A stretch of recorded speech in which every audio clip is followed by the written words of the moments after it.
Mr. Larry, are you ready for us? Yes, I'm ready. Good morning. All right. So I'll be hand over to the moderator of this session, that is Chukwuche Macedo, to take over from him. All right. Thank you very much.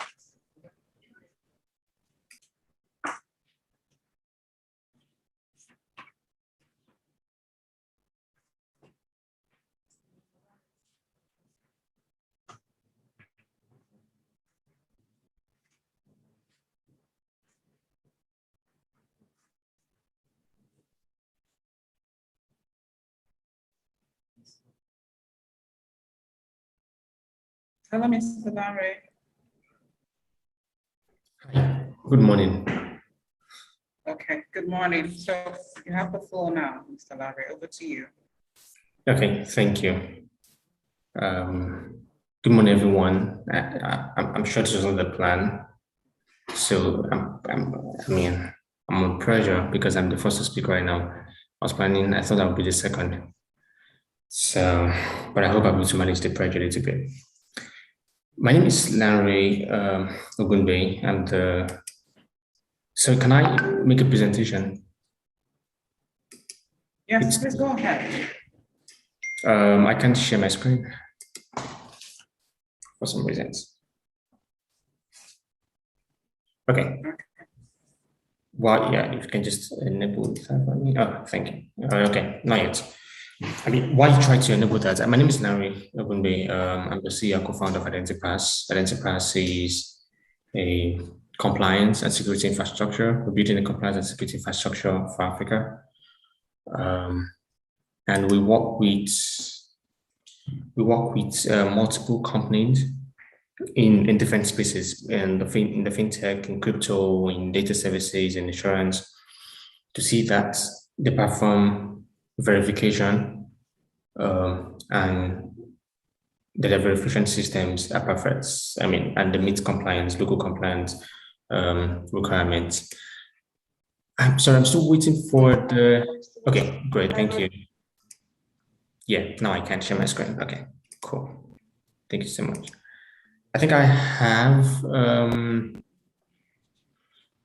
I think I have. Can you share your screen now? Yes, I can. I can. Can you see my screen now? No. I hope you can see my screen. Sorry, can you see my screen? Yes, you started yes, but nothing is displaying. It's just saying that you started sharing your screen. What about now? Anyone? Not yet. Okay, I'm just gonna stop and share again. I think that's better. Anything? Not yet. Larry Ogunbe has started sharing his screen, but nothing is displaying yet. Sometimes you have like the best plan and it doesn't work out. What might be happening? Okay, so I do not know what's happening. I think we just get on. I may try to share it again for the last time. If it works, then we will. I mean, I'll be glad. But if it doesn't, I think we'll just go on. Please just give me a minute to see if there's something else I can do. It's okay.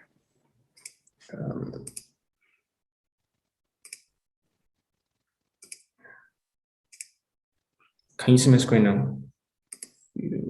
Still saying the same thing. Larry Ogunbe has started sharing his screen, but is your slide, is it open?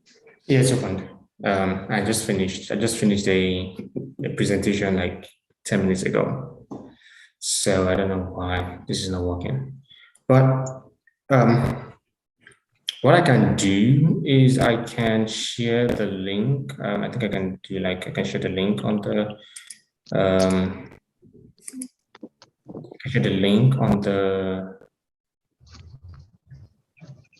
on the chats. So, I mean, anyone can click it and just, I think it should be visible if anyone clicks it. I think so. Okay. So seeing the link that you sent to the chat. Yeah, okay, that's fine. All right, so you can go ahead with your presentation. All right, thanks. I'll make this very short. I think I have less than 50 minutes to make this. You actually have less than 10 minutes right now. Less than 10 minutes right Just now. go Okay. ahead. Yeah. Okay. Okay, so again, hi everyone. I'm meant to talk about how companies can innovate safety and compliance process for digital users. And this is going to be, so there's a bit of, I'm sorry, there's a bit of noise from somewhere. Yes, I'm hearing it as well.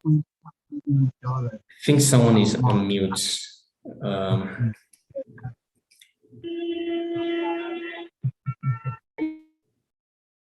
Okay, finally. Okay, thank you. All right, so I meant to. Better now, right? Yeah, it's better now. So I meant to speak about how companies can improve their safety and compliance for digital users. And either you're a traditional business trying to move to digital space or you're in digital space, safety and compliance is really very important to your customer. And like I said, my name is Lanre, and I'm the CEO and co-founder of Identipass, a compliant and security infrastructure for Africa. Now, to start with, just to give a little bit of context. I mean, I was able to come up with some statistics from Deloitte and PwC. And one of the reports that Deloitte released a few months ago stated that in the last 24 months, when they did their research, over 47% of the companies that they spoke to, and they spoke to thousands of companies, and these are Deloitte for all the offices that they have, right? So thousands of companies that they deal with yearly in the last 24 months have experienced fraud, some form of fraud, CAD or identity theft or whatever type of fraud. PwC says that from some of the companies that they worked with also in the last 24 months, at least each of them have an average of 6 type of fraud internally. And 56% of the thousands of businesses that they deal with, only 56% conduct an investigation into this fraud incident. In fact, just 1/3 of these companies reported to the board. Many people just have these issues and they keep it to themselves. Now, in as much as you want to make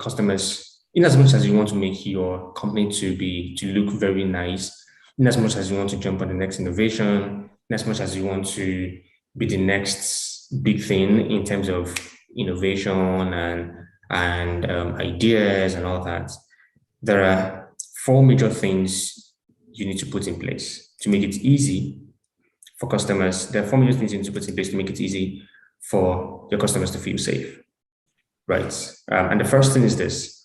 You need to ensure that reporting is easy. Now, if you are dealing in a digital space, if you're working in the digital space, trust me, there are folks that would like to bypass your system. There are folks that would like to play smart. There are people that will come with fake identities that want to access your service. Or there's just some very ugly folks that want to attack you, whichever way and all that.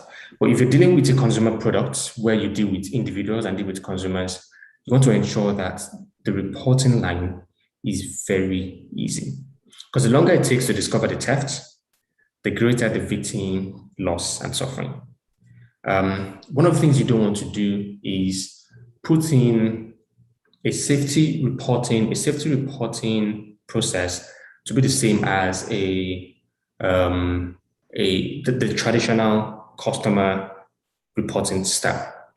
And what that means is, if you have a customer that says, hey, I think my identity has been hacked, and I think I'm seeing a notification from you guys, I do not know you guys and all that. Or if you have a customer that says that, I think my system has been hacked and my phone has been hacked, you want to ensure that they can relate that complaint to you as quickly as possible. Because the longer it takes for them to relate that to you, the more you're helping the bad guys, right?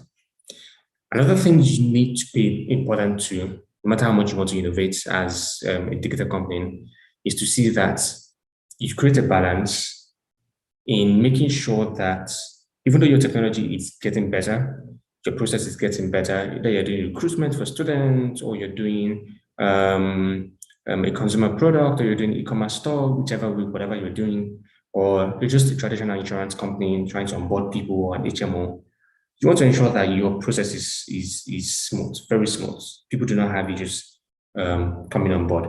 But as smooth as it may sound, you need to ensure that your security is very tight, right? And so you need to create a balance, right? Perhaps traditionally, your customers need to feel like 10 documents.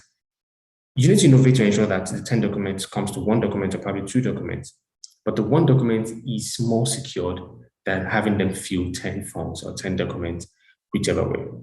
The third thing you want to ensure is data integrity. The question you need to always ask yourself for every customer that comes on board, either you're dealing, I mean, we verify for banks, we verify for agencies that have thousands of users in region in Africa. And one of the questions we answer for them, and one of the questions you need to ask yourself every single time is, are your user, the individual user, are they who they say they are? If you can answer that question, then you're good.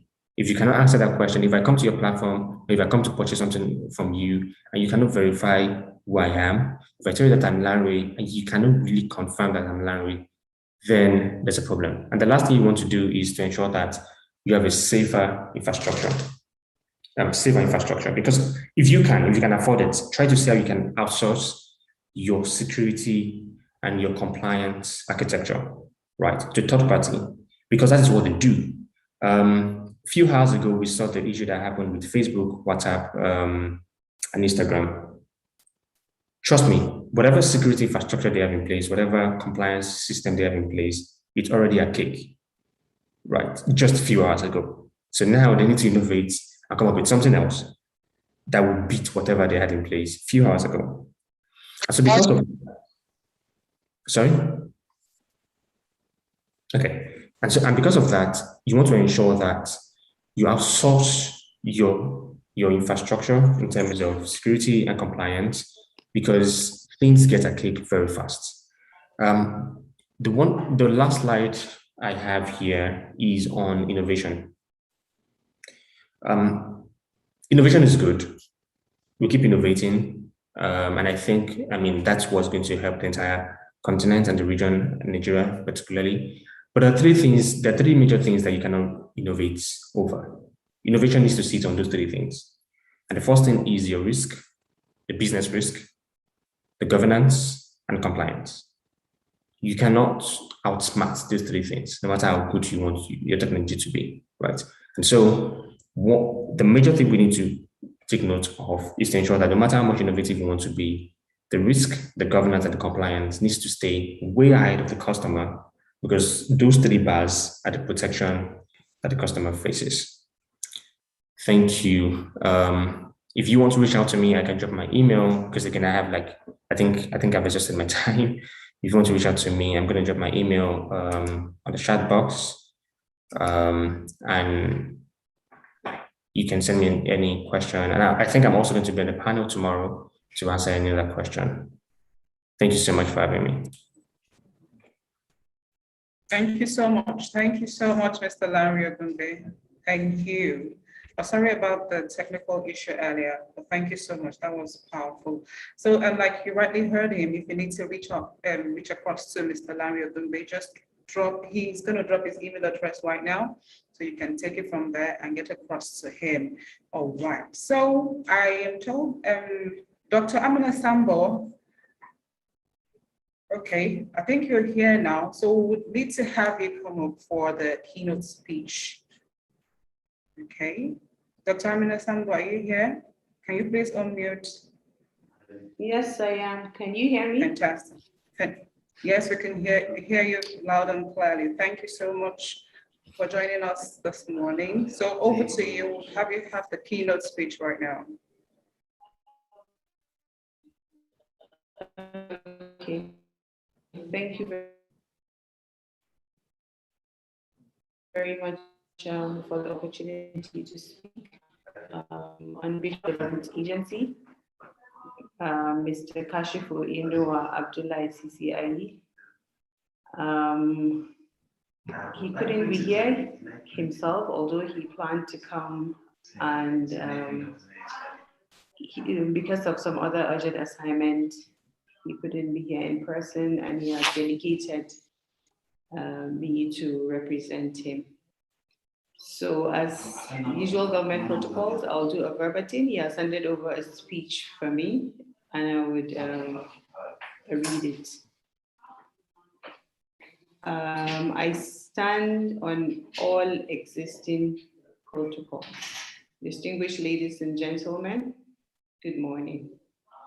I was particularly pleased when I saw the invitation from the Nigerian Innovation Summit to be a keynote speaker on this auspicious occasion of your 6th annual summit.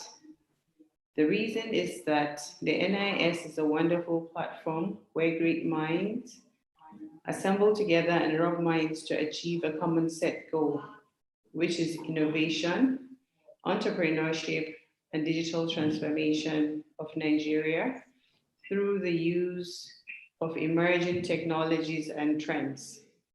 R&D, commercialization, entrepreneurship, and investment as the key drivers of an innovation ecosystem. It is indeed a great opportunity to leverage on such gathering to discuss more on how we can become more globally competitive as a nation in these areas. I simply could not pass on the opportunity to speak on the topic information technology and entrepreneurship development in Nigeria, the role of NITDA, that's the National Information Technology Development Agency, because it is an area that I'm very particular about, and I'm currently leading the achievement of the mandate of that agency in Nigeria. Information technology, IT, is rapidly advancing, and it has integrated into all aspects of human existence, from jobs, skills, to needs, lifestyle, and expectations.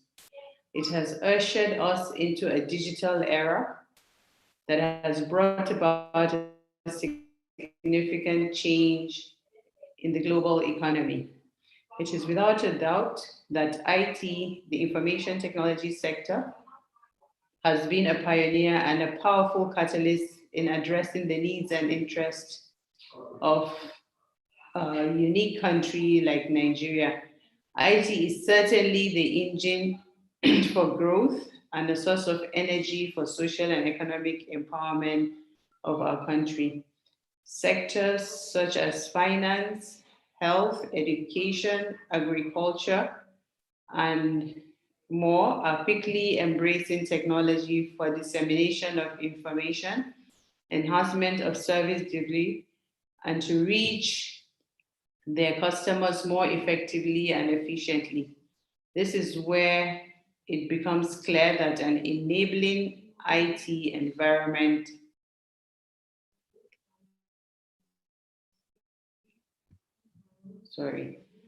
I just got a message from the enabling IT environment is needed to develop entrepreneurs within these sectors.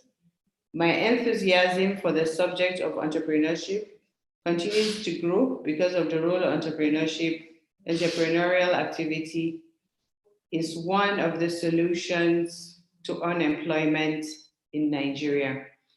Furthermore, entrepreneurship in a country like ours, especially with the vast majority of population being young, is highly promising though despite having the talent and energy from the youth, we still suffer from the problem of unemployment.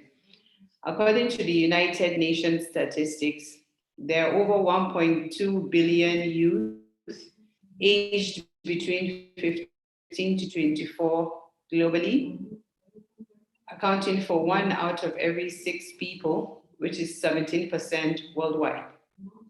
This is predicted to increase to 1 out of every 4 people, which means there would be 1.3 billion youth by the year 2030. I am thrilled to inform and share the exciting and giant strides that NIDDA is undergoing to make the nation a digital economy. NIDDA recently launched its strategic roadmap and action plan, SRAP 2021 to 2024, to ensure attainment of the national digital economy policy and strategy, as well as provide for jobs for the nation's teeming youth. SRAP is focused on the facilitation of a rapid transformation of the digital economy through elaborate stakeholder collaboration. It may please the audience to know that digital innovation and entrepreneurship is one of the strategic pillars of SRAP. This is to reiterate, and the agency is committed to the growth and development of entrepreneurship in the society. NIDDA is poised to create opportunities for the development of homegrown technology and solutions in software, hardware, and services, including the indigenous manufacture of competitive IT components to meet the needs of competitive IT, to meet the needs of the country, create jobs, wealth, and compete globally. NIDDA has been at the forefront of supporting Nigeria's digital innovation and entrepreneurship. Just a little distraction. I happen to have been heading the Office for ICT Innovation and Entrepreneurship in the past 4 years, and there was a lot of policy work done and partnerships towards fostering the growth of the ecosystem. So last year, as the COVID-19 pandemic wreaked havoc worldwide, NIDDA engaged the ecosystem to devise strategies to aid business continuity and develop schemes to support and sustain the ecosystem. The engagement led to initiatives such as the TIE scheme, Technology Innovation Entrepreneurship Support Scheme, the creation of a National Center for AI and Robotics, and also Office for Nigerian Digital Innovation. These were done as sustainable programs that would continuously upskill and support the startup ecosystem in partnership with all key stakeholders. NIDDA has and will continue to implement initiatives and programs that would facilitate the development of IT and entrepreneurship in the country. These efforts have not gone unnoticed, as a recent National Bureau of Statistics reports that Nigerians' gross domestic product grew by 5.01% in the second quarter of 2021. That makes 3 consecutive quarters of growth. The ICT sector contributed 17.92% to the GDP. The figure is 20.54% higher than its contribution last year and in the preceding quarter, in which it accounted for 14.91%. This is unprecedented, and in fact, the highest contribution of ICT to GDP in Nigerian history. This is a very exciting information to the nation as we progress in our effort as a sector. On this note, I want to encourage everyone here to continue to leverage on information technology because it is without a doubt that IT and entrepreneurs are the backbone of any viable economy. And there has to be a constant increase in the penetration of IT in the nation today and the entrepreneurial activities of the economy. NIDDA is committed to working and creating collaborations with relevant stakeholders to foster information technology growth in Nigeria. I would like to take this opportunity to express my profound appreciation to the organizers and the general audience who have taken time out of their busy schedules to be here. And I urge everyone to fully participate and make this summit a success. I wish you an excellent deliberation. God bless Nigeria. Thank you so much. Thank you so much, ma'am. Thank you very much. That was really very insightful. Thank you, Dr. Amina Sambo, for that keynote address. Okay, so if you have, I want to say this because we're going to go on a quick, okay, not necessarily a quick break because we'll be taking the interactive session in a short while. But I'd like to say this: if you have questions at all, you can drop them in the comment box. You know, as the speakers, you know, go ahead to do their speeches and their addresses, just leave your questions in the comment box and we'll pick the ones that we feel can be attended to, and then we'll get right back to you. So right now, we are going to commence with the interactive section, and this particular session is going to be headed by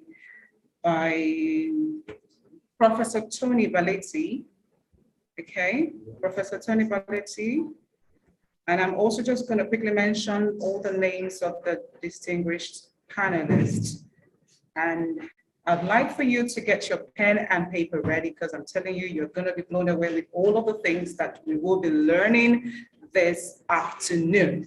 So Professor Tony Balletti is going to chair the session, followed by, so we'll be having panelists in person of Adora Momodu, the COO and founder of Oncopedi Technologies Limited, Nigeria, and Gregory Sandstrom, CEO and founder of Play for Work, Canada and Singapore.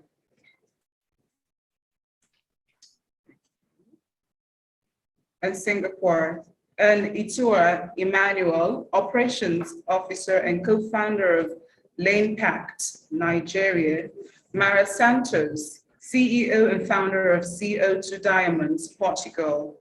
Aminu Usman Jibril, CEO and founder of AUJ International Trading Company Limited, Nigeria. Chelvan Maria Pan, please correct me if I'm not so correct with the pronunciation of that name. CEO and founder of Innovons Engineering Private Limited, India. So I think those are the panelists for the interactive session. So I'd like for everyone to get your pen and papers ready for, you know, this mind-blowing session that is about to come up right now. And we're going to have this session for about 30 to 35 minutes at max. Over to you, Professor Tony Balletti. Thank you very much, Grace. Great to see Ken and Tony and everybody. This is our fourth participation in NIS, and we're delighted to be here. Today is very special. Dr. Sambo just gave us a wonderful presentation on what's happening in Nigeria. Congratulations to Nigeria for all their achievements during this very difficult time. What I'd like to do is she's talked to us about the top down. I'd like to talk to you about the bottoms up. I want to show you today the people who actually make these things happen. and it's absolutely delightful to have them here today. We all come from a program called Cross Border for Local Value. We come from 7 different countries. It is my pleasure to be the chair of this interactive session. What we've done is we've asked our speakers to talk about 3 things, and they come from everywhere. So here's the names of the speakers and the titles. They're all wonderful people, and they've done something quite special. What they've done is they built cross-border businesses, so they're on their way to build cross-border businesses. 3 of the 6 are based in Nigeria, and they're based in different places of Nigeria. We have people here from Lagos, we have people from Abeokuta, Nigeria, and we have people from Kano.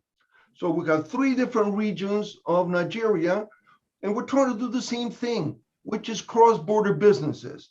So what they're looking for is for partners outside of Nigeria. So we're looking at an 8.5 billion people market as opposed to just one country market. The other 3 speakers come from Canada and Singapore, and they come from India, and they come from Portugal. And what they're trying to do, or what they're doing right now, is they're building businesses that are based outside of Nigeria, but they're looking for Nigerian partners. So what we've asked them to do, and the show is about to begin, and get tight, they're going to blow you away. They're going to talk to you about what the cross-border business are all about. And a cross-border business is something that says we're going to go to various markets, we're going to use resources from various markets, and we're going to raise money from various markets. We're not constrained by our national borders or our geographical borders. We can have operations in Nigeria, we can have our market in Peru, we can get our money from Dubai, and that's what we're trying to do with these companies that are about to speak to today. They're all at this very early start, some are a little bit ahead of others, but they're the best companies that we had in this cross-border program that was run by Carleton University from July 17th to October. We just finished it to October 3rd. Without any further ado, it is my pleasure to introduce Dr. Adarua Mamudu from Lagos, Nigeria, who is the CEO and co-founder of Oncopadi Technologies Limited. Ada, it is your show. All right. Thank you so much, everyone. Thank you, Professor. It's a pleasure to be here today. Thank you to all of the panelists, my fellow panelists that will be on this program, and thank you to everyone who has spoken before and to the organizers of the Nigerian Innovation Summit. It's a wonderful opportunity to be here.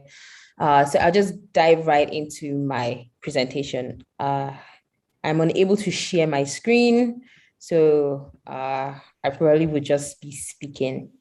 So the title of my presentation today is really we're looking at digital health and charting a new economic path through technology, innovation, and entrepreneurship. And as I've said, I am Dr. Adora Momodu, the Chief Operations Officer and co-founder at Oncopadi Technologies Limited. Now, what are the challenges that we face in digital health in Nigeria? And I will tailor this majorly to cancer care. So we've noticed that clinical presentation and treatment adherence is partially dependent on patients' knowledge and perception.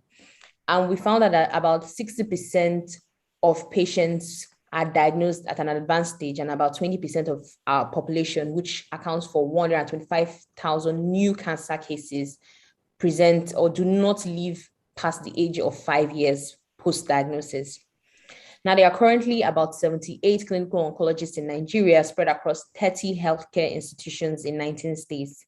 And this historic narrative is what is strongly linked to the misinformation, to the wrong diagnosis, and a lack of patient-centric solutions that are available in Nigeria. So I have a map here, which I really wanted to show, but I'm unable to show that, but I would move on. And it just shows the distribution of cancer specialists who are responsible for taking care of cancer patients in Nigeria. And as I said, there are only just about 78. Now, my company, Oncopadi Technologies Limited, is a digital health innovation company who we are on a mission to empower confident cancer care decisions by patients, by clinicians, and leading healthcare companies. And Oncopadi has been in existence since 2017. And over the course of 5 years, we've launched several digital health solutions in Nigeria. Some of them include our mobile app, our web app, which are available on Google Play Store and Apple Store. And these have solutions like our telemedicine platform, our digital health shop. We also have our OncoScreen 2 and our ProScare Study app. Now I have a little data here about our patients, and it just gives a navigation across like the navigation distribution of our patients that we've attended to. And what we found out that is— Hello, Mrs. Dr. Dora, sorry. Can you hear me? Yes, I can. Sorry for interrupting you. You can share your screen now. Okay. Why do I have unknown? So I have desktop 1, unknown. Okay.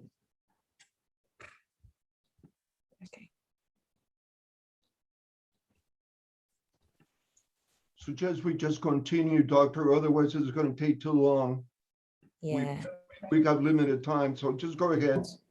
Okay. Let's not worry about All this. right, just go ahead. Just go ahead. All right. So we've over the course of, and I'm sharing data of 2020, we attended to about 502 users distributed against cancer patients and caregivers. And in total, we had about 56.9% of these users being caregivers and 37.3% being digital patients. Of course, more on the female side, because we accounted for 76.9%. What we found out that in our solution that we have on Oncopadi, the most sought after solution was really around telemedicine, and people just wanted to be able to connect to specialists, wanted to be able to connect to doctors, wanted to be able to connect to coping resources at the click of a button.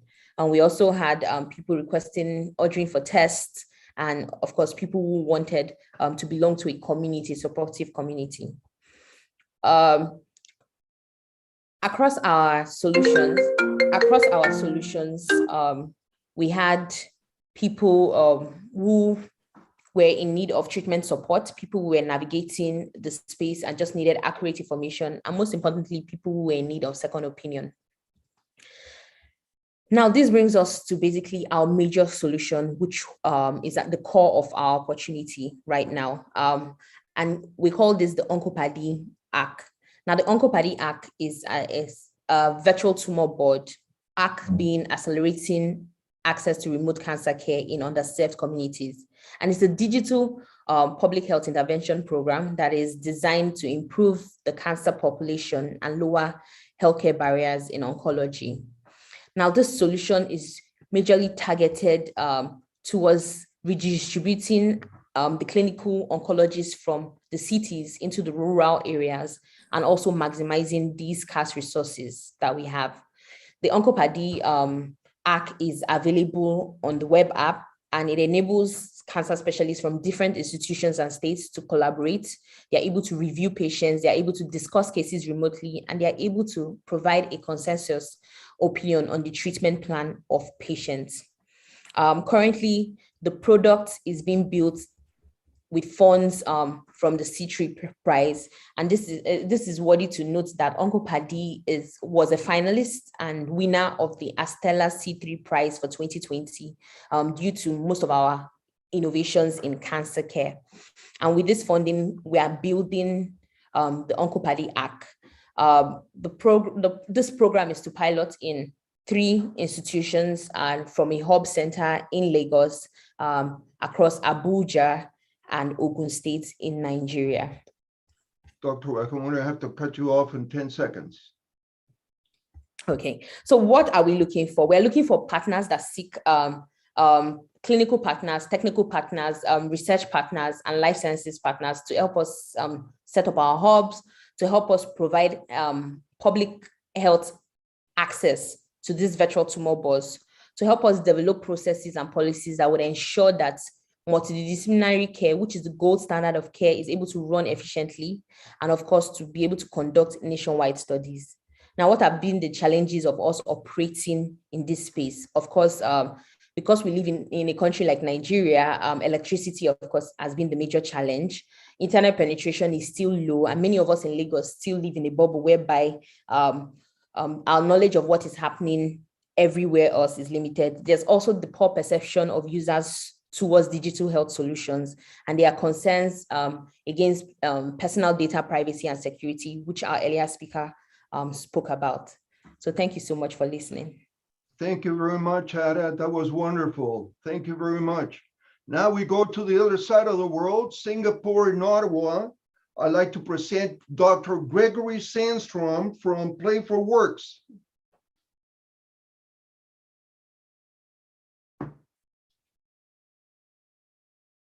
Gregory? Hello there, yes. Yeah, I'm with you there, Tony. Are we connected? Yes, let's go. Okay, so I'm presenting. Are you able to see the share screen there? No, I don't think we want slides right now, Gregory. Let's go without the slides. Okay, well, let me just put in there into so that people are able to see if they would like into the chat. Is that an option here? Can I put that in the chat and they'll be able to look at it there? We're counting the minutes.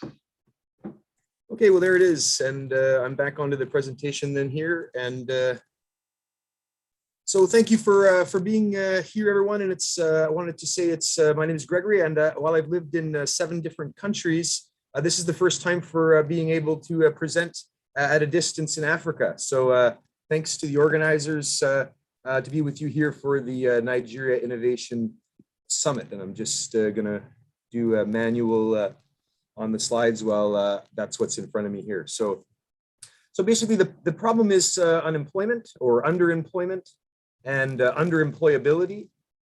And so we're coming up with a cross-border opportunity here in the human resources vertical.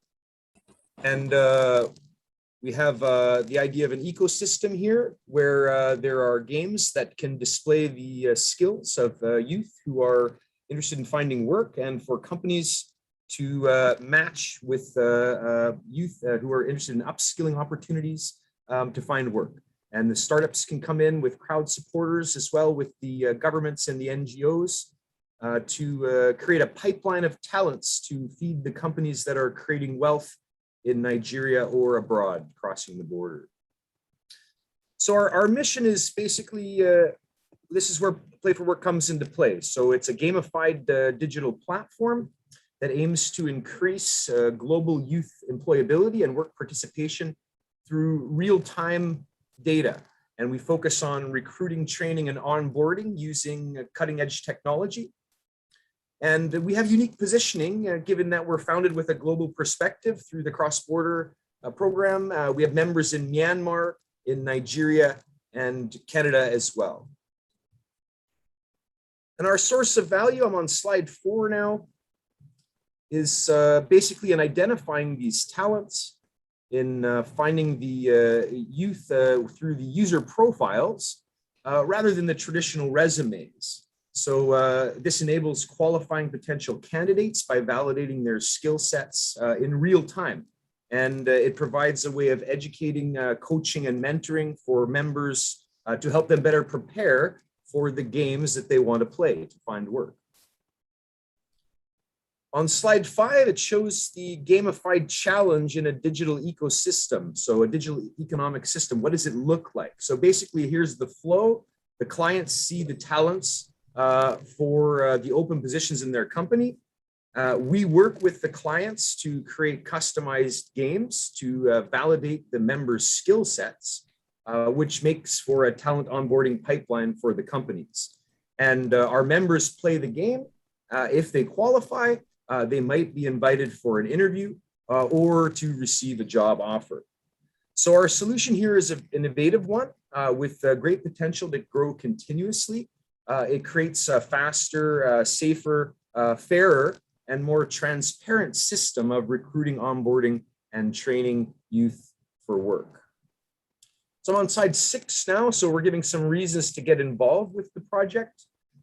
Basically, the comparative advantage is that we save time and money, and then increase the retention rate for companies. We make visible what is currently invisible. So the youth skills and talent display, and this happens in community, making it visible. And our project is in line with other projects like Cardano, which is now working with the Ethiopian Ministry of Education to create a pipeline in education. They go in the schools and they track the grades and the attendance of the students. And basically Play for Work is doing the same thing with vocational training for jobs. So that's the focus of the pipeline for Play for Work in contrast. So slide 7 talks a bit more about reasons to get involved. And obviously we're at a major turning point in the history of money right now, and Nigeria is on the cutting edge of that. And Play for Work aims to leverage this transformation by having tokenization. So we're bringing a digital currency for human resources. Sending, receiving is basically what you do with the digital wallets. And we're open for partnerships with governments and community organizations through this new technology to make things more efficient in the recruiting and training process. So some of the activities that we've had here, and we'd like to invite you to, our calls to action here. We're bringing a kind of career fair to the hiring space. So we're calling it a hire-a-thon, and in the era of COVID-19, it's remote work, social distancing. With one of our partners in Nigeria, Innovation Growth Hub, IG Hub in Aba. It's also in Lagos and 2 other cities. We're creating a co-founders game to identify startup talents and plug into the startups that are now forming in Nigeria. And as well, we started a Can-You blockchain network. So for those interested in learning more about blockchain, digital extension, vocational services, that's our aim. And we have some subject matter experts that are going to be willing to answer questions for those in Nigeria who are looking to work with the technology, not just the tokens, but both at the same time. And that leads to the last here, just our invitation to collaborate and to come in with support is our ask. We're looking for partners and sponsors who are interested in our shared vision of tackling youth unemployment and focusing on employability. And we'd like to expand our list of clients and those interested to join in with us for networking opportunities. And appreciate the time today. And thank you very much. Thank you very much, Dr. Sandstrom. Very, very interesting. We go back to Nigeria, this time all the way from Abeokuta, Nigeria, and we have Itua Emmanuel. Thank you, Gregory. Itua, welcome. Yeah, hi, Tony. Thank you very much for calling me in. Yeah, good morning, everyone. I would like to thank everyone for the opportunity to be here and be able to present this particular opportunity to each and every one of us here. So first of all, what is Limpact all about? Limpact is actually a technology company that seeks to participate in terms of providing solutions to problems in our society and eventually the world at large, which brings us to the very first solution that we want to talk about, which is, the Argo platform. Well, what is it all about? Okay, so we have noticed, or what the challenge that we have found is that, we're trying to solve the unemployment challenge in the entire country and possibly the entire world. So how do we want to do this? Well, we first of all want to building, product development and business development teams for seed levels and Series A startups, in our local community. How are we going to be doing? Why are we doing this? Why are we developing product developers and business developers? Because all of this has led us to understand that technology is really becoming a mainstay in the world today, but there isn't enough talent to be able to deliver that. We face that challenge a lot. Good ideas, but no technical hands to be able to get it out, and even no technical hands to be able to develop it and even get it out into the market or understand that market. So we found that, there's a scarcity of those technical talents, and we want to develop them in order to build and support innovation. And actually, we are doing it right now. how we have been able to do this.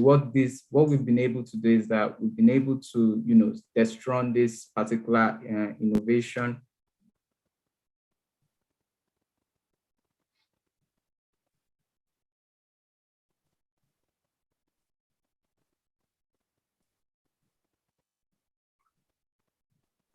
I found out that it is actually possible, and we are still seeing the opportunity right there.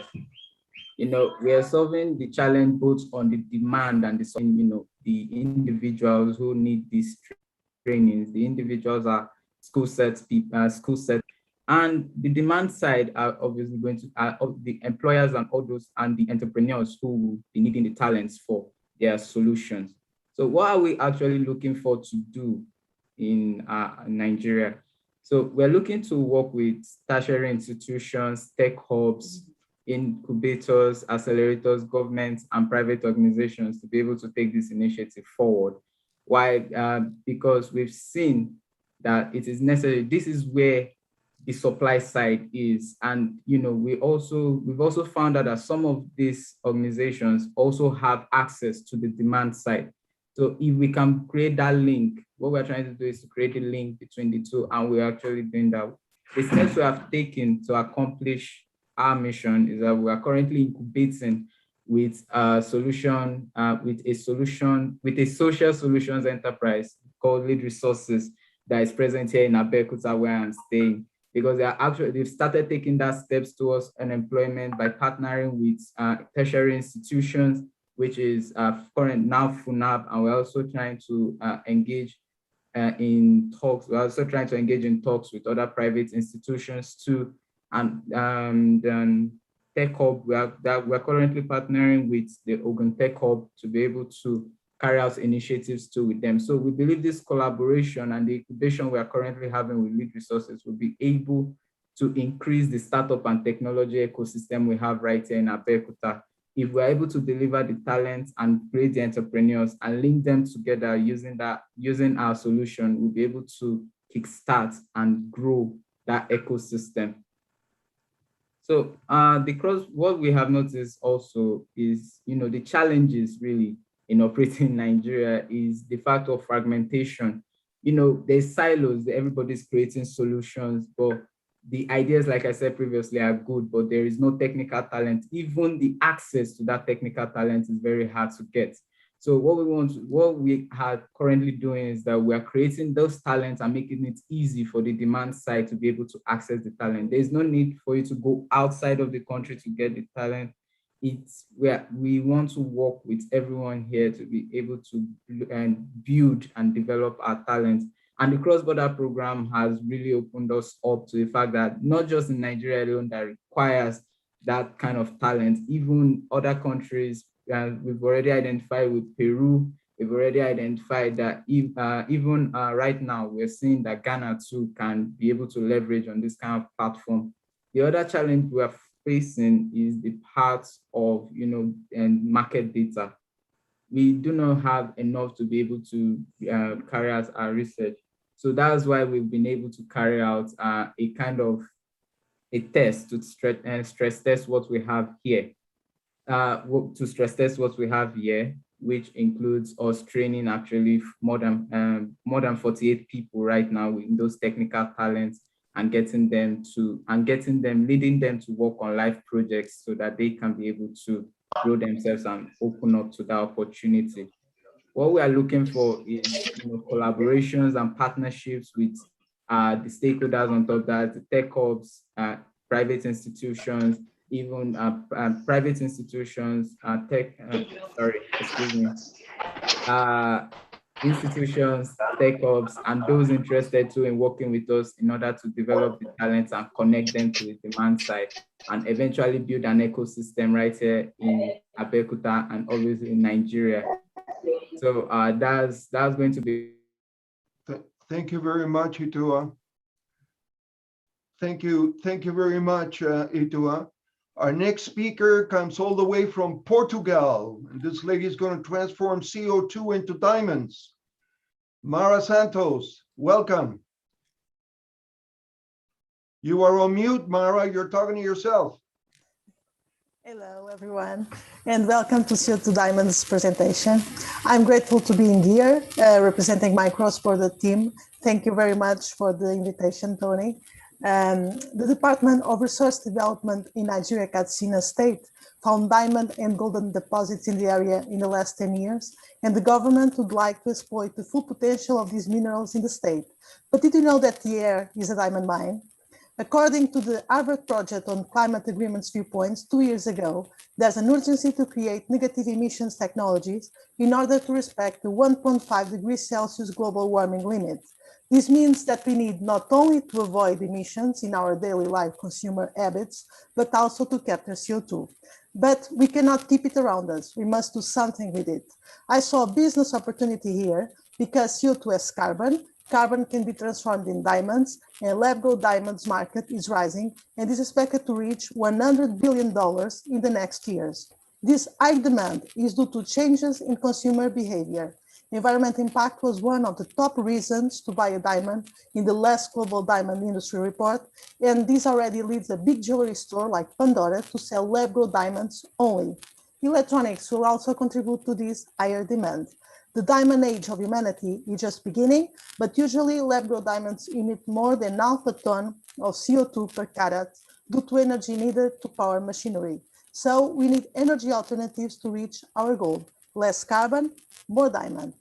CO2 Diamond has a complete technical value chain, including R&D, manufacturing, cutting and polishing, as well as a jewelry business and sales partners, providing consumers with conflict-free, eco-friendly diamonds of equal or higher quality than mined diamonds at more competitive rates. This original process consists in 3 steps: CO2 capture with an innovative thermoacoustic technology, solid carbon separation with a chemical reaction that also produces another product that enhances CO2 capture, and transformation into diamonds with the HPHT machinery powered by smart flowers, a more efficient way than normal solar panels. We're now ready to start to implement our project with the development of the CO2 capture technology. Next, we'll install our manufacturing facility, open new jobs, and start production. Initially, we talk about Nigeria as a production pole, but because we know the interest in youth employment, and we have 2 team members from Nigeria. But then we found some challenges in doing it. There are legal issues related to exportation of diamonds from Nigeria, and there's also a lack of expertise in the diamond field. I would suggest that the government do something to ease the laws about the exportation of diamonds from Nigeria, and the investors to look towards including gemology and its related courses as sponsored programs to some universities, and share the values and opportunities that lies for graduates in that field on assessing international opportunities with it. Also, the cost of training cutters and polishers, if we can get the Nigerian co-sponsors for some to go learn the skill for onward transferability, we could get the service here and reduce emissions due to air transportation in the production chain. So for now, we choose to do the entire production in Portugal, but the ideal strategy would have a production pole in each continent in order to reduce emissions from ship or air transportations between continents. So Nigeria could be an option someday. I think we could provide some training in Lisbon to your first learners if you're interested. In Lisbon, we'll use Saver Diamond services for cut and polish. This partner gets the needed certifications in Belgium and then sells our diamonds. Next, we can start to provide diamonds to other sales partners with diverse localizations and e-commerce, and do the respective branding and transparency strategy. In addition, we are searching for cross-border publishers whose influence in the diamond industry will add significant value to our products. And of course, we are looking for investors in our project. Our goal is to get 1 billion in 5 years, and our financial plan shows that we can do it with 15 reactors with a monthly production of 3,000 carats that we can sell with an average price above $4,000 due to our partner sizes requirements. This would represent more than 1.5 million tons of CO2 reduction per month. We are expecting that with 10 million USD investment and a month-to-month growth of 9.9%, we can reach our goal. We offer 20% of equity and a negotiable 5 to 10% of profits with reevaluation of the profit sharing agreement from time to time within the expected exit period of the investors. Thank you very much for this opportunity. I'm now ready to answer your questions if that's the case. Thank you very much, Mara. We're back now to Nigeria. Our next speaker comes from northern Nigeria in Kano. Dr. Aminu Osman Jibril, who holds a computer science degree, a PhD in computer science. Thank you very much, Mara and Aminu. Hello, welcome to everyone. I am Dr. Aminu by name. Initially, we are one of the best manufacturers of mosquito coil in Nigeria, but we initiate confidence from the Nigerian government by closing the land borders. And this is what helped the Nigeria and Nigerian to scale through the COVID-19 protocol, because we survived COVID-19 because the country is on its own producing locally. So that's come to our mind to diversify from what we are doing from manufacturing mosquito coil and working toward the existing problem in the country. That is export as the diversification solution, one of the diversification solution to Nigeria and Nigerians at large. And currency transfer for many businesses in Nigeria become a bottleneck because of Nigerian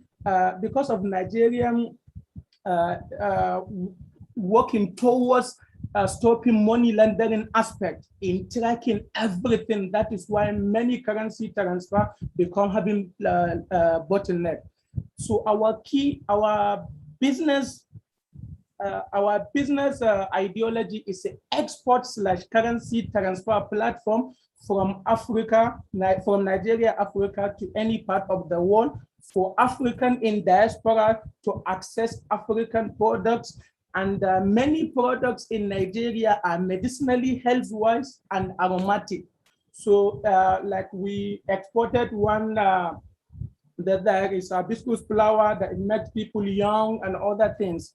So our key channel is to have to export and motivate, become incubators and motivators of all businesses, to show that whatever business you are doing in Nigeria, you can export and do it to another level. You can send it to everywhere, strategize, use a lot of strategies. In Nigeria, in manufacturing sector, in 3 years, we become one of the best manufacturers of mosquito coil using strategies, because we fall in love with other competitors' mistakes and weaknesses. So our company is working toward export, and even in the export, we are working towards weaknesses. We successfully launched at the demo part of our platform. We successfully send export, send the currency. We are currently in negotiation with many companies to collaborate in terms of legitimate currency transfer platform and to motivate Northerners and Nigerians that nothing is impossible, because the government is doing everything possible, because in everyone doing export, to me, I believe export is one of the solutions to Nigeria, because government is giving every kind of support, giving incentives, waiving tax and all difficulties. So that is any business you do, you want to motivate and show real-life example that export is one of the solutions to diversification of Nigerian mono-economy from crude oil to other multi-economy. So successfully, we are working towards we are currently in negotiation with MasterCard towards having a reliable currency transfer platform. We are expert in terms of the export. Our challenge is for the currency, some other things, but we are working on brushing it. And toward the export is only the speed and accuracy. We are working toward the strategies and other things. Thank you for listening. Thank you very much, Dr. Aminu Osman Jibril. Thank you very much. Say hello to my friends in Kano. The last speaker comes from Chennai, India. And that's Tavalchevan Mariappan. Tavalchevan, welcome. Thank you, Professor Tony. And thank you very much for this opportunity. I would like to thank the organizers of Nigerian Innovation Summit. I would also like to thank Grace for coordinating with us at initial stages. My name is Tavachalvan. I represent a company called Innovance Engineering Private Limited. I'm from India. So we have over 15 years of experience in providing turnkey solutions to manufacturing organizations. So we help them during their construction phase and then during their expansion phase too. So we are specialized in industrial electrification, and we help them modernize their plant with the automation solutions. We use PLC. So I would like to take a cue from the keynote speaker, Dr. Sampo. He has given an initial the direction towards Nigerian growth. It's all about digital transformation. And not only in Nigeria, the whole world is talking about digital transformation. Commonly, it is called Industry 4.0, and we are leveraging such opportunities to help organizations, manufacturing organizations especially, to modernize their plant. So we have customized IoT-based products and solutions using cloud infrastructure to help organizations to digitally transform their production process. So we call that as smart production or smart manufacturing. So using this technology, we will be helping the organization to create a digital twin.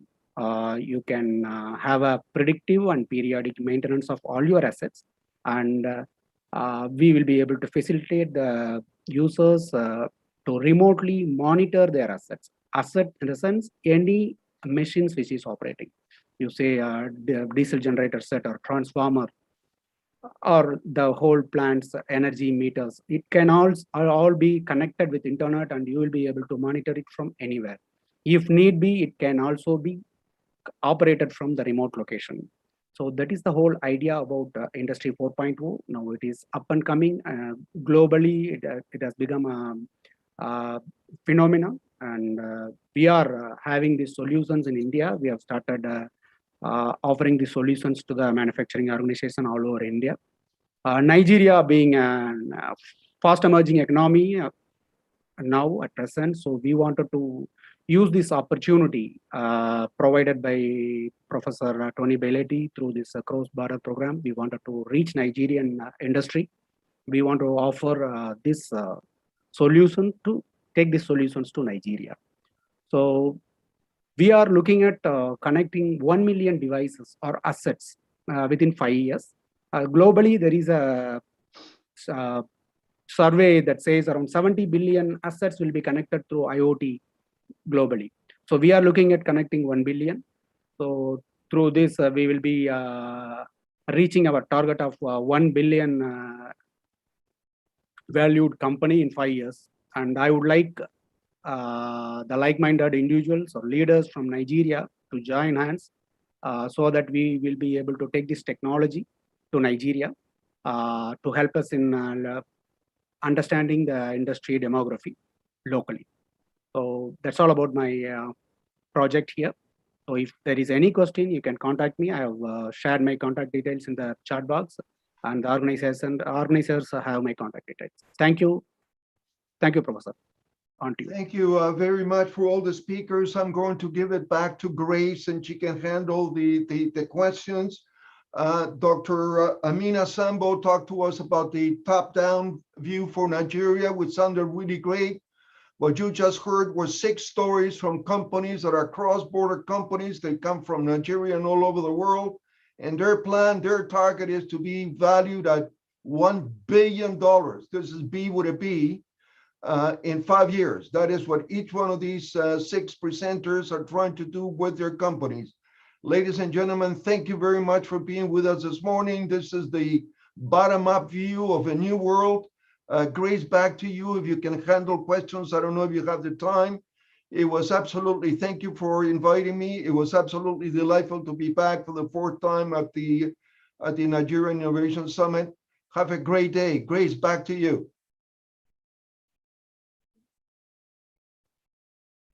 Thank you so much, Professor Belletti. Thank you so much. And thank you to all our panelists. Thank you. Okay, so I'm just going to take 1 or 2 questions before we get right back to what we have on the program. So I am just going to take 1 question. someone is asking. Okay, just give me a sec so I can check out for some of the questions. Okay. Okay, so if you have any questions for any of the panelists, you can quickly put them in the chat box below right now so I can read it out and they will quickly attend to the question.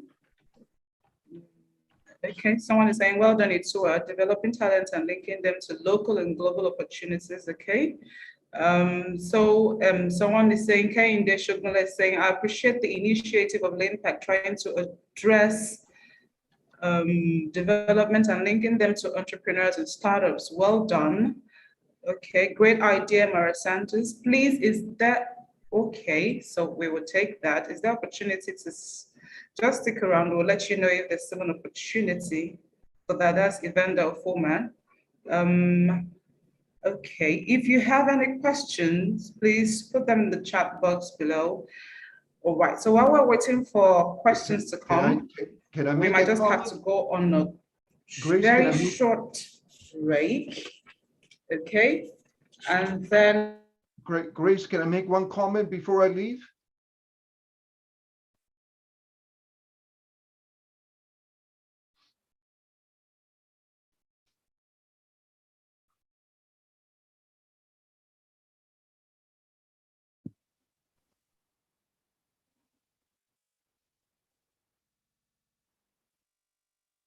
All right, so while we're waiting for your questions, we're going to take another presentation quickly for like the next 10 minutes, and that presentation will be by Mr. Oluwajobi Oloba, the co-founder, the Next Technology Innovation Hub. Mr. Oluwajoba, are you here? Yes, I am. Good afternoon, everybody. Mr. Oluwajoba, please. All right, fantastic. Good afternoon, Mr. Oluwajoba. Thank you. So you will be speaking for the next 10 minutes. But before then, I think I'm seeing a question from Sunday Akor. He's saying, how were they able to get funding for their projects? Okay, I'm sure. Yes, all right. So Mr. Oluwajoba, you're ready for us, right? Yes, good afternoon. And thank you everybody for joining the Mr. Oloba, are you there? Good. So yes, over yes, to you. You have the next 10 minutes to do your presentation. I hope everyone can hear me.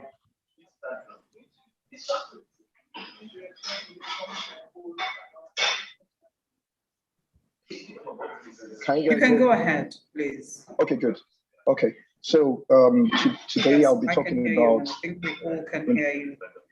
Okay, I'll be talking about importance of building a thriving community for innovation, within the ecosystem.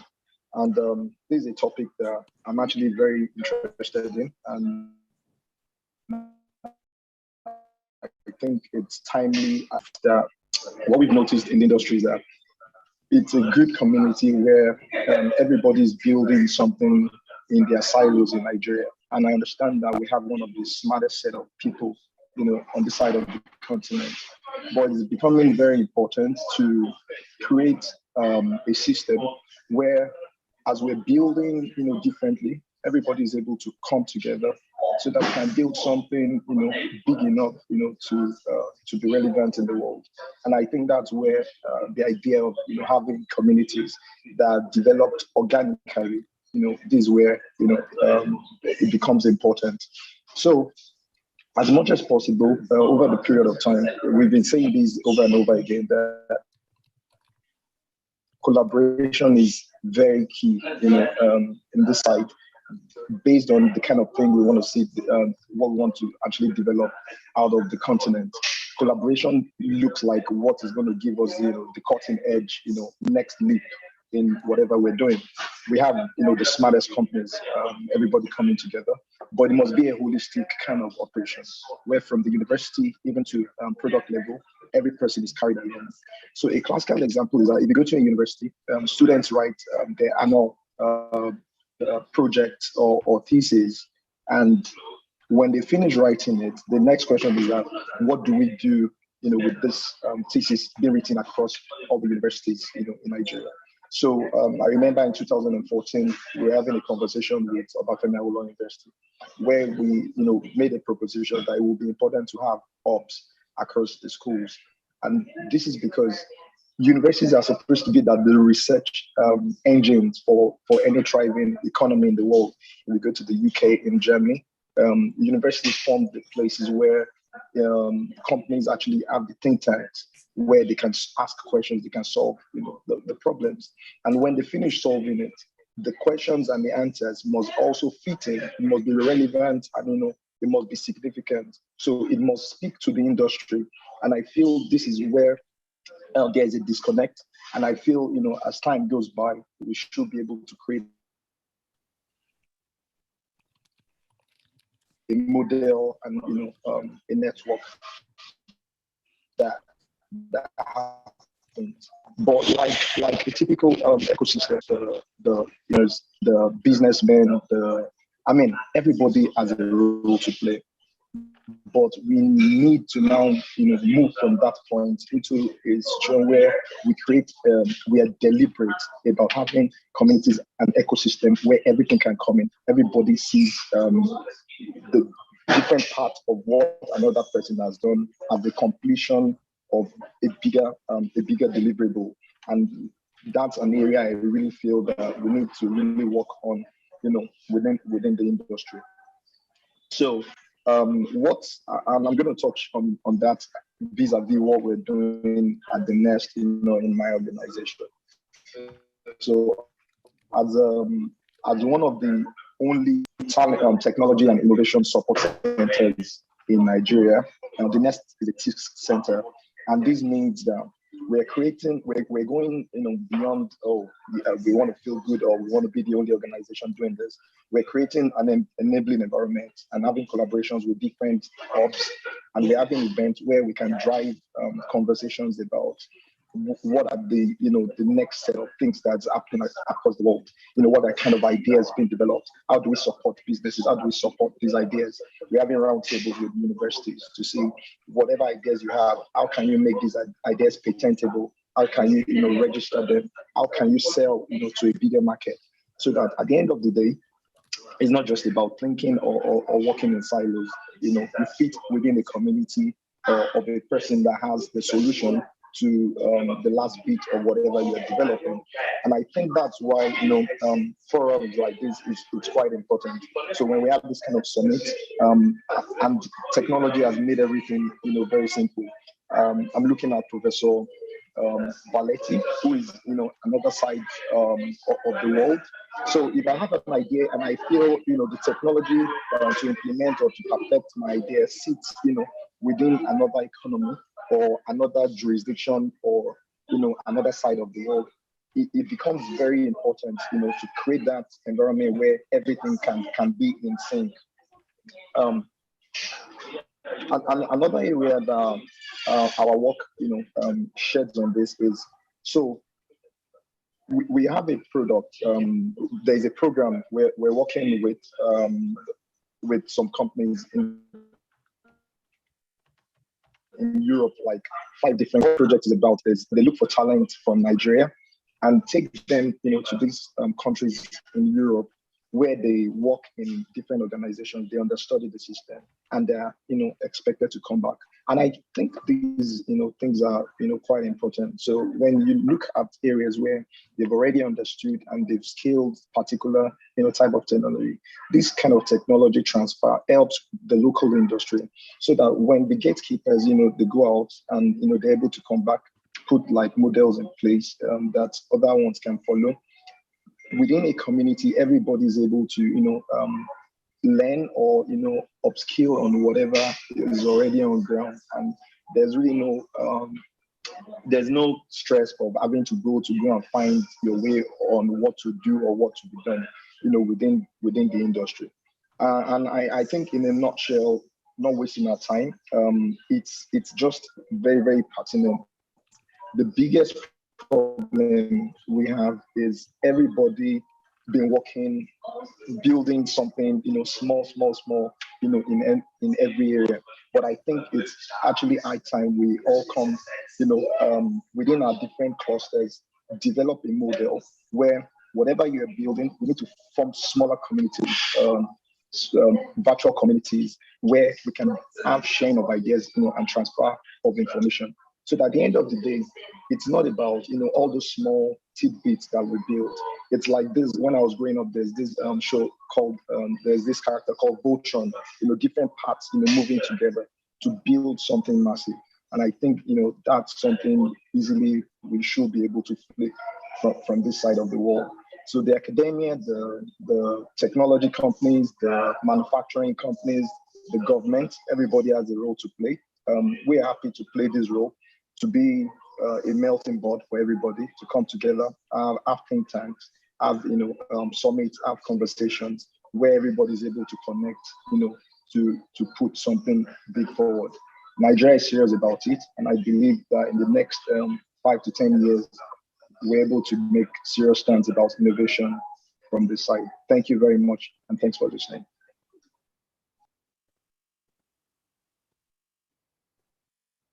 Thank you so much, Mr. Alaba. That was impactful. Thank you. All right. Thank you for your presentation. All right.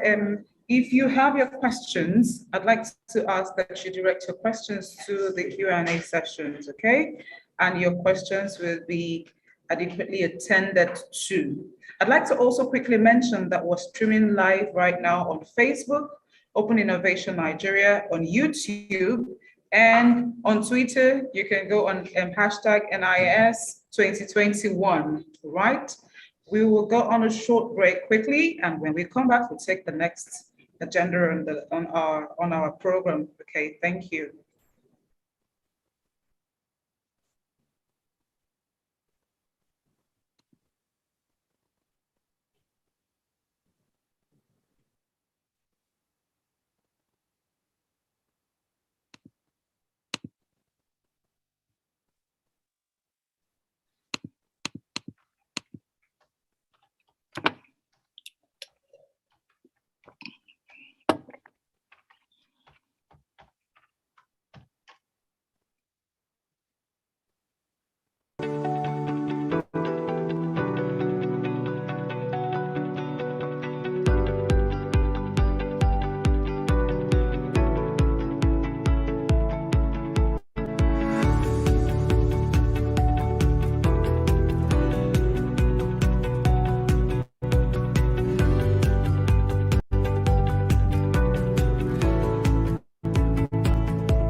Yeah, welcome back, everyone.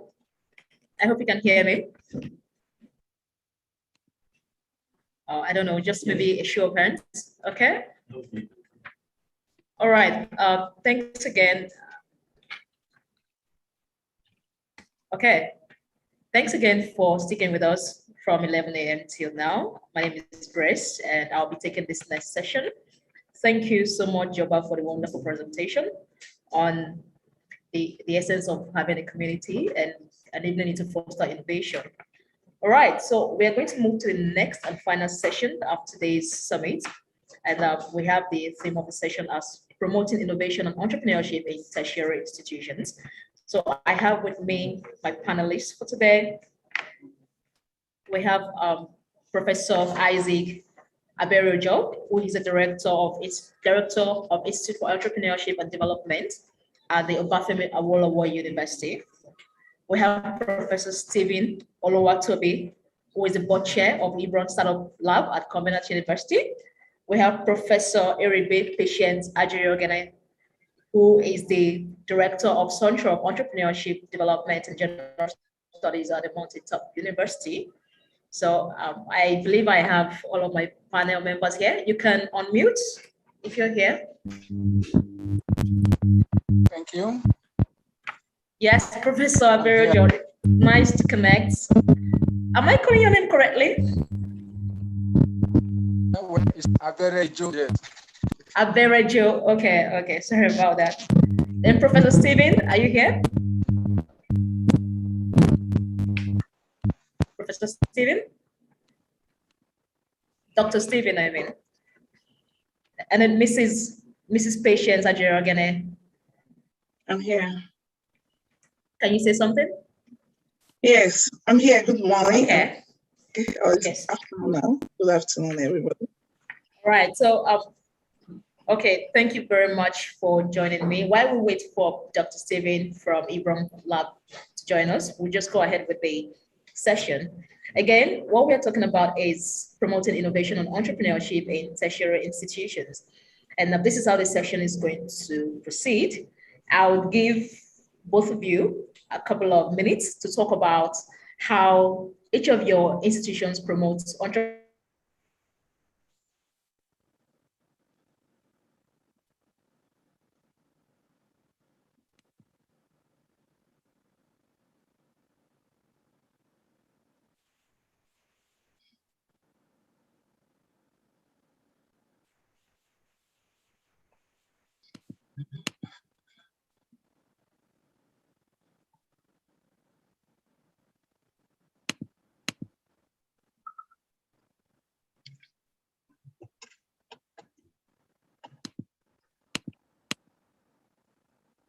Okay. So I was saying that I would give you a couple of minutes to talk about how you promote entrepreneurship in your tertiary institution. And after then, we'll take a couple of questions and also entertain some questions from our audience. And then we call this session a wrap. Is that okay? So I'm starting with Professor Isaac Aberojo. Over the past, can you hear me? Okay. So over the past couple of years, we've had a lot of startups from the prestigious OAU. And it's really exciting because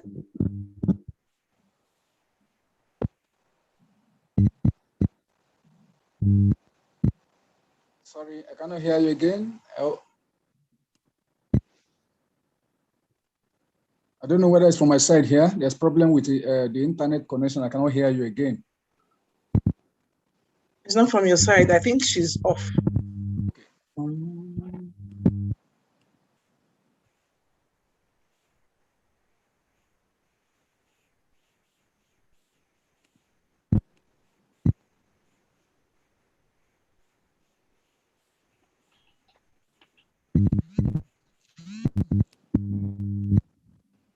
Professor Isaac, did you get my question, please? Okay, very much. First of all, let me appreciate and commend also the efforts of the organizers of this program. It's something that is worthwhile. And I've tried to share it with my students. And I want to be sure that, yes, some of them, even they are, and actually will have loved even to have them even class, but because of just even small challenge we are facing, even at university from presently now. However, we are trying even to look at how even Obafemi Awolowo University is actually promoting innovation and entrepreneurship. I want to set the background by saying that it is very clear that there's a gradual shift in our higher educational institution, and that is moving from students being a passive learners, yes, to students as creators, that is engaging in active hands-on learning experience. So it's not something like when the lecturer will just come and dictate even notes even to you, and at the end of the day, maybe at the end of the semester, then you come for the exam. But because of the challenges we are facing, and also because of the requirements, even for the university and even throughout the whole world, then definitely there's the need even to really engage upon our students so that they will not just be passive learners, but actually be active in what we are doing. And the reason why it's so important also in our institution is because it's an ideal even venue to develop entrepreneurial capacity, so that they're able to spark ideas that can actually lead to tomorrow's innovation. So we have even the young ones that are full of energy now, and the best thing we can do for them is to actually give them the opportunity to be able to come up with something that can actually change the narratives, even in our nation and even the whole world. And apart from that also, so witness the need even to infuse opportunity, activity, and innovation into all degrees of discipline. And because that is going to help us even to now be able to keep pace with the demands even of rapid growing even society. Well, I'm not going to bother ourselves even by looking at what innovation and experience will be, because we all know even that. Simply put, of course, we know that it's just even coming up with maybe just even modifying even existing one, but everything must be based upon on identify problems or needs or gaps even within society.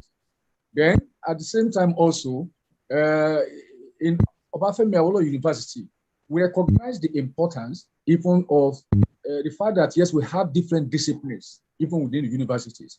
And all these disciplines can actually come back together to address even a lot of challenges we have from now. There's no single discipline that can actually address upon the problem.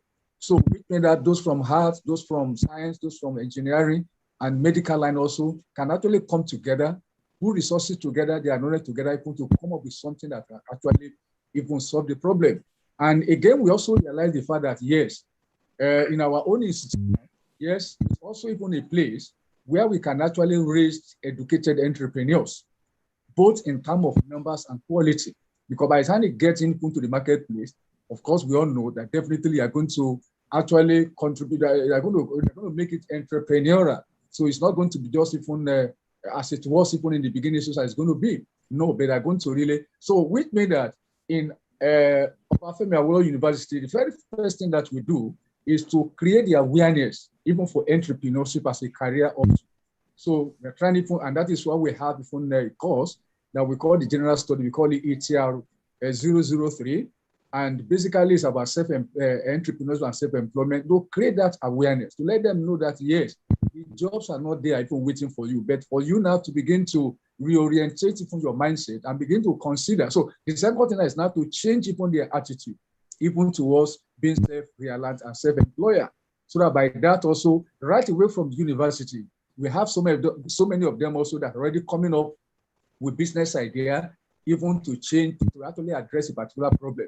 Then having changed the attitude also, we are also providing a kind of mentoring. Yes, even the opportunity for them. So especially for those that are showing even interest, even in a self-employment. For example, we have what we call Business Resource Center in our university. And that center is basically even to provide that mentorship, the mentoring, and at the same time also giving them the opportunity even to interact even with ICT, for them even to play with this business game and so on and so whatever. So that by that, of course, thank you very much, Professor. I would have to interrupt you now. Sorry, so we could maximize our time. Thank you so much. I will come back to you, but it's a good thing that the institution is actually thinking actively on how to encourage entrepreneurship, and in an initiative around ICT and the awareness and making the students aware that they can actually pick entrepreneurship as a career path is an interesting one. So we're going to come back to everything you do at OAU. And I want to go now to Dr. Patience Iribe. Are you here, ma'am? Yes, I am.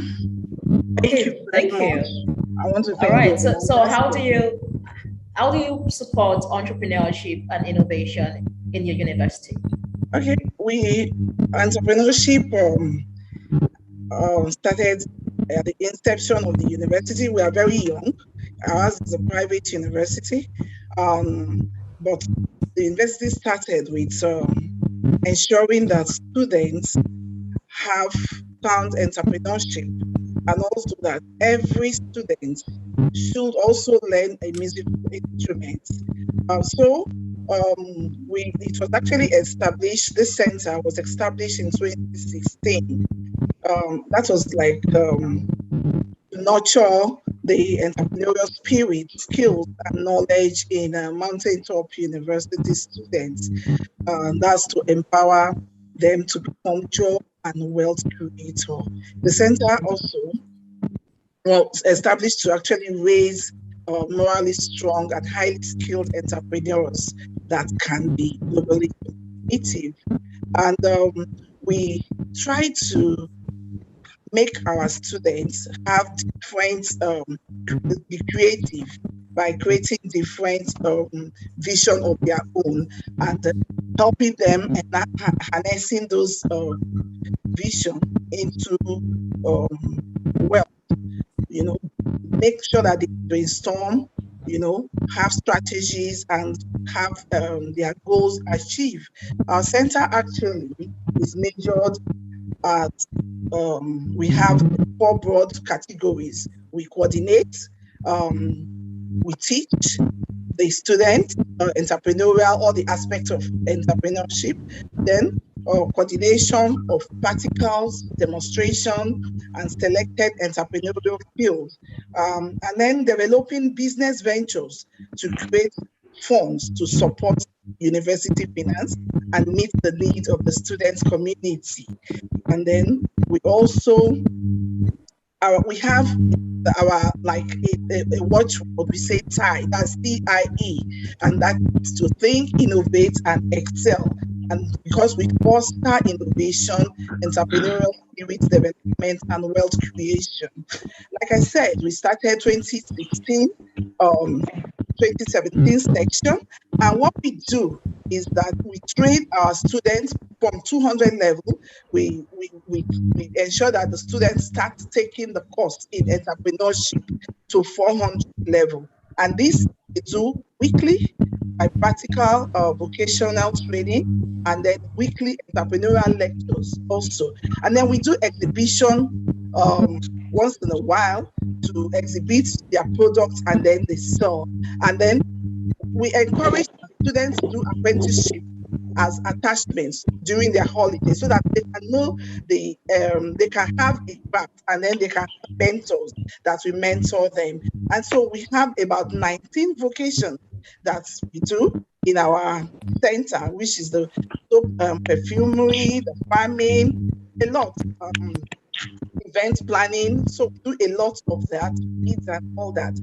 I mean, and even right now, even visual arts also part of it. We do event planning and decoration, art and building, tailoring, culinary, interior decoration, recycling. We even use things, waste, to create wealth. Photography, hand machining, and hair, all that. Even leather works. Our leather works is very superb. Visual arts is very, very, very, very good.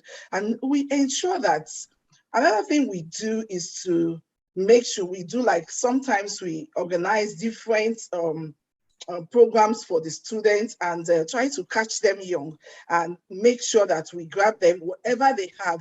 We now harness it. Even the university is ready to fund any student that is very, very good, bring forth, good innovation. So they fund that student and mentor that student.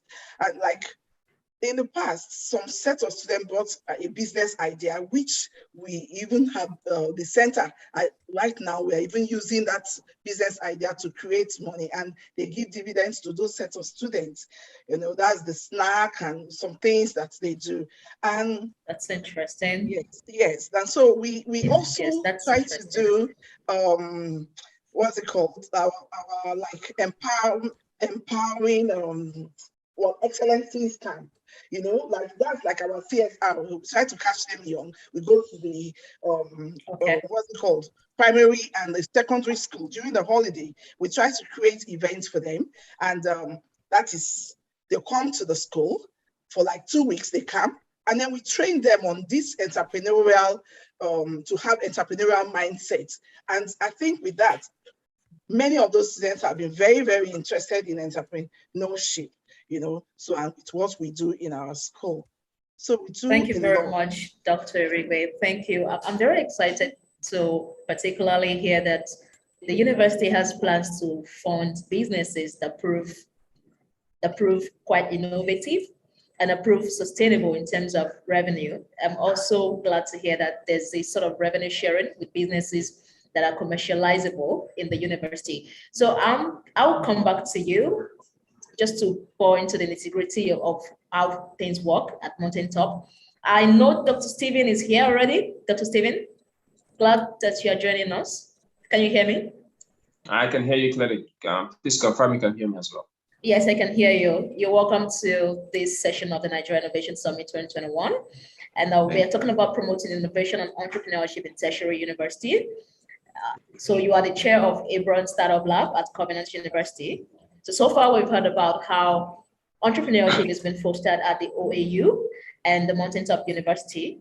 So I know a lot goes on at Covenant University. Over the years, we've seen a couple of founders come from Covenant University and even go on to Y Combinator and go to raise a lot of money to build products that actually appeal to the local market. So my question to you now is that how do you balance, you know, that gap between academia and entrepreneurship at your school? That's one. Then another thing is, how do you encourage entrepreneurs to not drop out of school? Because if you look at the trajectory, even in the Western world and then down here in Africa, you'll see that we are having a lot of entrepreneurs drop out of school to pursue their dreams, and you know, some is just a motivation for them. So how do you balance that passion for entrepreneurship and you know, the importance of the institution for these entrepreneurs? Okay, thank you very much, and I'm really excited to be here. And thanks to Tony also for considering me to share my thoughts and experience on this platform. I think I'll start with the second one, then I'll come back to the first. So in terms of whether dropping out or not, maybe we also want to ask ourselves the importance of what the higher education institution is meant for. Is it about graduating people and giving them certificates or degrees, or getting them prepared to add immense and tangible value into the real world of work, and how they can advance their own personal lives, their families, and also the nation where they dwell, and also the world at large? Or is it just about just getting certificates or getting degrees? So these are things that we need to also sit down and also reflect, so that we don't get trapped in the euphoria of just saying that we actually just want to basically graduate people. That's not the goal. The certificate that anybody gets from university expires after 5 years, I mean, upon the time that the person, you know, graduates from the university. So it's not about a certificate. The certificate doesn't earn you anything. It is you, your worth. So, and at Covenant, that's the philosophy we stand for. There are people who wait till graduation, and they're actually persons who have dropped out. Honestly, I mean, I have to let you know that there are a number of my students who have also dropped out in the process. The mission of Covenant University is to raise a new generation of leaders, not graduate people. So if you graduate along the process, beautiful. If you don't graduate along the process, beautiful. You're still recognized as someone who passed through Covenant University because of what the mission stands for. So we have to make it really, really clear. So what's the intention of the higher education institution? Is it about giving priority to certificates and degrees, or actually cultivating the talents that Africa needs. Let's look at Africa and Nigeria even as a whole. What are the problems presently being encountered in Nigeria and Africa as a whole? Think of it, is it graduate unemployment, which means they actually graduated from a particular school or university. Why are they still unemployed? What then is the essence of education in schools?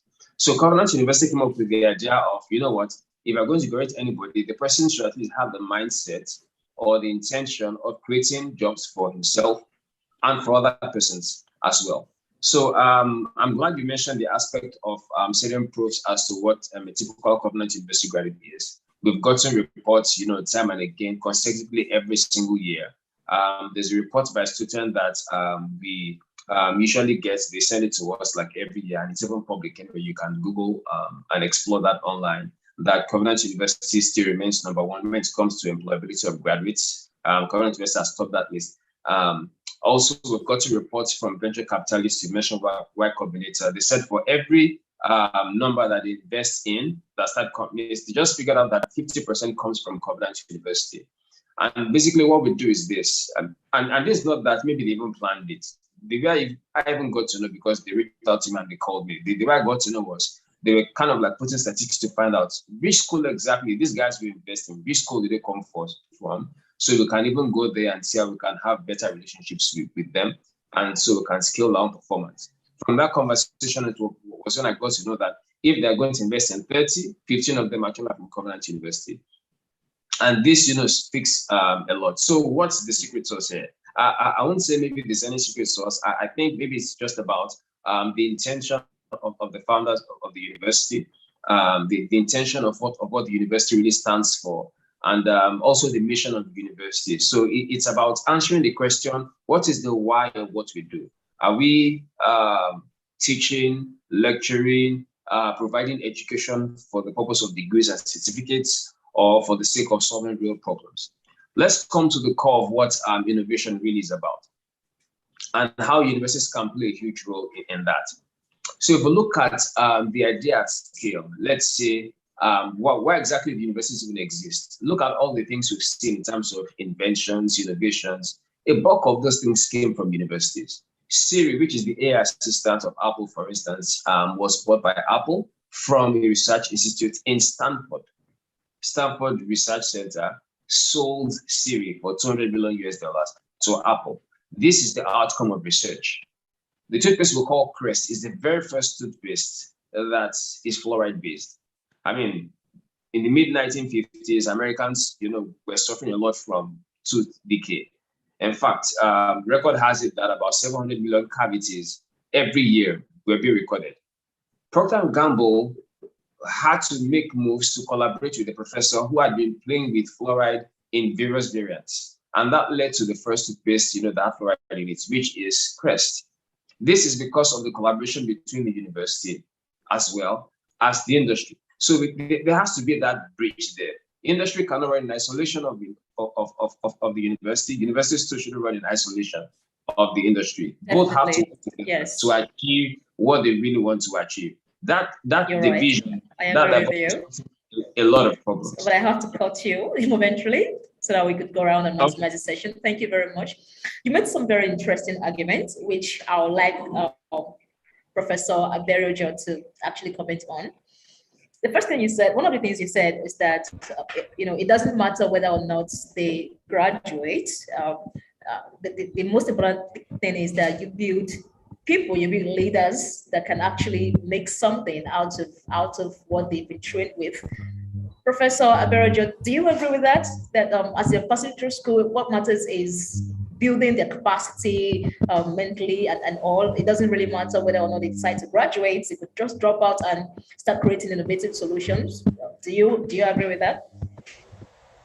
I completely agree even with him, because one of the mission, even of the university, also is to ensuring that our students also become employable. So either by themselves or even by any other organization also. So, and that's the reason why, as I said, we try even to develop their entrepreneurial capability. Yes, even the one they can deploy, even towards establishing even business for themselves, or actually using it in an established organization, even to change the narrative there. So I agree with him even to time. So let's graduate more innovation. Professor, okay, Dr. Irigbe, I'd like to hear your comments on this. Let's graduate more innovation, more dropouts, more solutions, or more graduates. And I mean, how do we balance this? No, actually, to be honest, not everyone is carved out to actually go to be a graduate. You understand? Because there's a lot of rigor in the school. And so for some that are like, you know, you are trying to push and they are not able to, and they have talent. They have talent in other things. I think if those people learn, as in they are entrepreneurial minded, and then they learn something, I think it will be okay, because they'll be able to be innovative and still do something. So you are not actually dropping out and not knowing anything, or not able to, you know, do anything. Because it's not just the white collar job that can excel.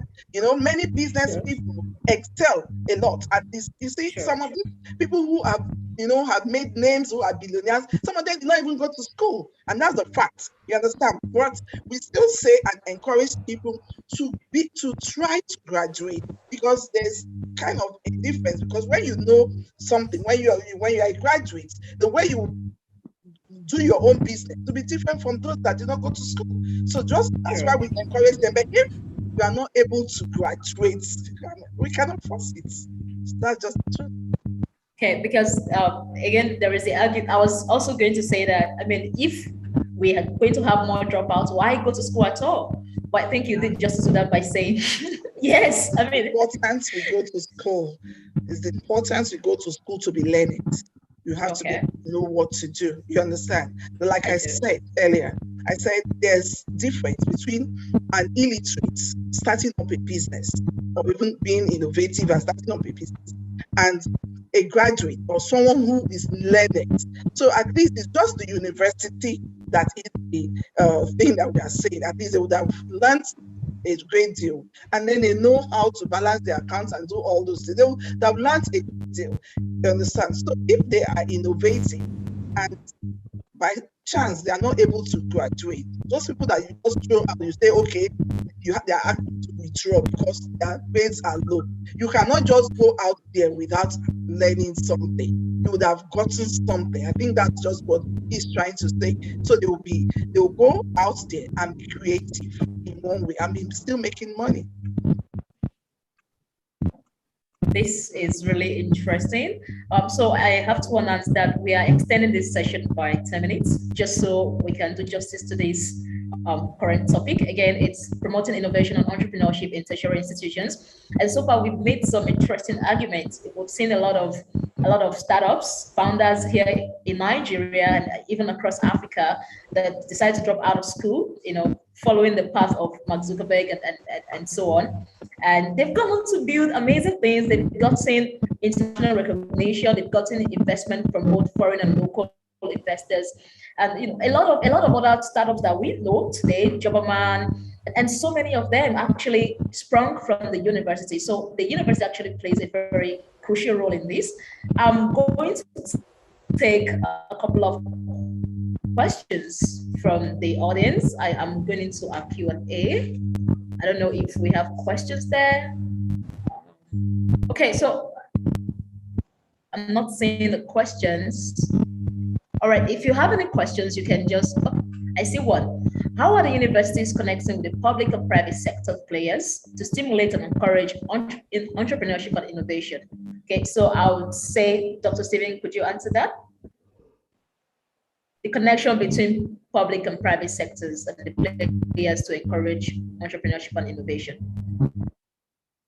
Thank you very much. If I got a question clearly, I think, are you referring to the connection between the public and private sector and how that relates to universities?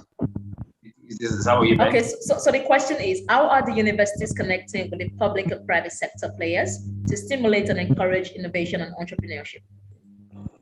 Oh, okay, so if you would like me to answer that, at least from what I've observed, I would say very poorly. Universities have not boldly immersed deeply into the industry as it should. And maybe one of the factors responsible for that is the way we incentivize researchers in higher education institutions and even universities generally.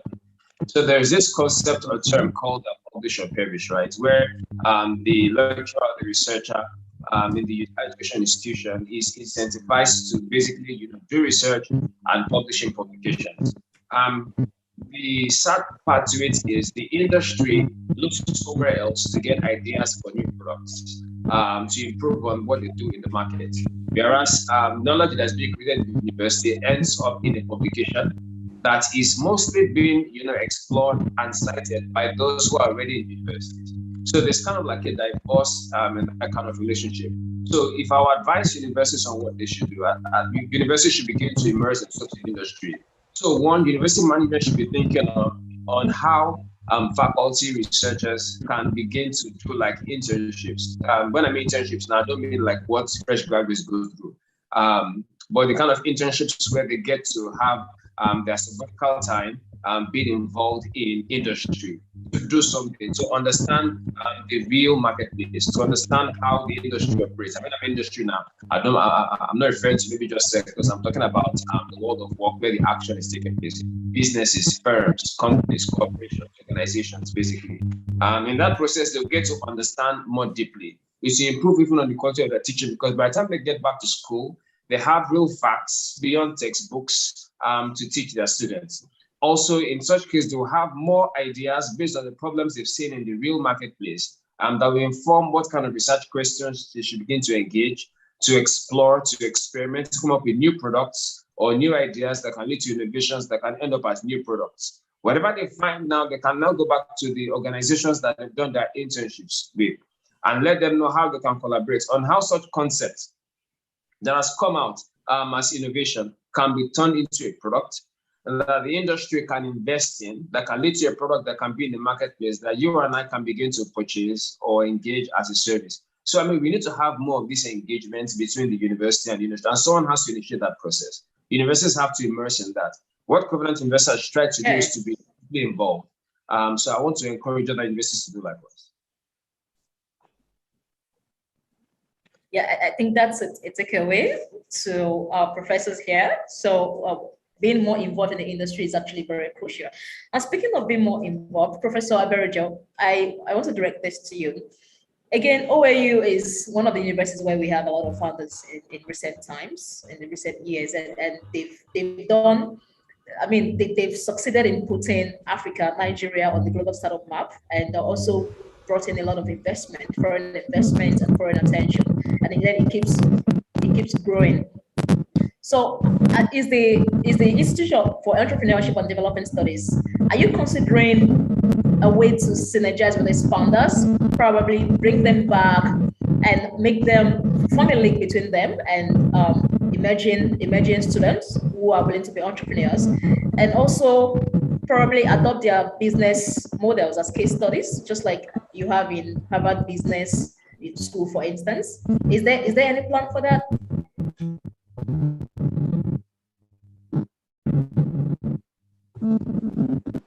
Oh, yes. Well, street. That time, we tried to invite some of these entrepreneurs who are OAU to come and also share their entrepreneurial journey, their sources and failures students. Yeah, apart from that also, OAU is currently even warehousing one of the sponsored by World Banks, and that is African Center of Excellence in Engineering and Software Engineering.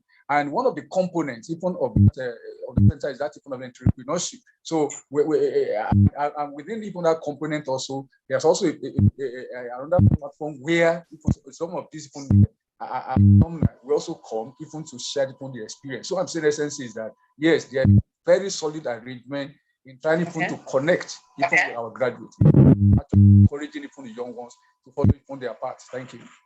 That would be really amazing. And then one more question for Dr. Uribe Patience. You spoke about what you do at Mountain Top and the fact that you actively invest in some entrepreneurs, right? And you also have a profit or a revenue sharing agreement with some students whose solutions prove commercializable. Is that correct? Yes. So one of the things I've noticed is that Universities are not early players. When I mean players, I mean early investors in companies that grow on to be bigger, globally.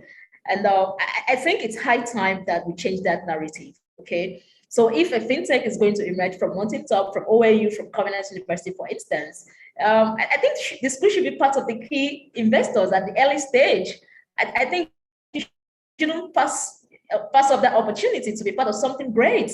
Because at the end of the day, it becomes, if you have unicorns emerging from the university and there's money that comes back to the university to aid in research and development, it's going to boost the image of the school, and it's also going to encourage more students to actually follow in that particular path.